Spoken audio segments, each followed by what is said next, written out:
சில சாதிகள் கோயில் வாசல் வரையிலும் வரலாம்.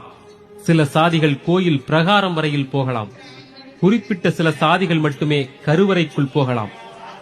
சாமியை முன்வைத்து சாதியின் பெயரால் கடைபிடிக்கப்படும் இந்த தீண்டாமைக்கு எதிராக பெரியாரின் விரல் பிடித்து தனியொரு மனிதனாக போராடிக் கொண்டிருக்கிறார் சிற்பி ராஜன். எங்கு அடித்தால் வலிக்குமோ, எந்த கல்லை உருவினால் அஸ்திவாரம் ஆட்டம் காணுமோ, அதுதான் ராஜனின் இலக்கு. ஒரு தலித்தை தொட்டாலே தீட்டு என்கிறது இந்து மதம். அதனால்தான் கடந்த 40 ஆண்டுகளாக தலித் மாணவர்களை தேர்ந்தெடுத்து அவர்களுக்கு சிற்ப பயிற்சி கொடுத்து கடவுள் சிலைகளை உருவாக்கும் சமூக நீதி புரட்சியை செய்து வருகிறார் ராஜன். ஒரு கம்ப்யூட்டர் எந்த ஜாதிக்காரன் கண்டுபிடிச்சான்னு யாரும் பார்க்கறது கிடையாது. ஒரு போன் இருக்கு, கிரகம் பெல் கண்டுபிடிச்சாருன்னா அவர் என்ன ஜாதின்னு சொல்ல முடியாது. இன்னைக்கு அந்த பொருள்லாம் இல்லாம நம்மளால ஒரு மணி நேரம் கூட வாழ முடியாது.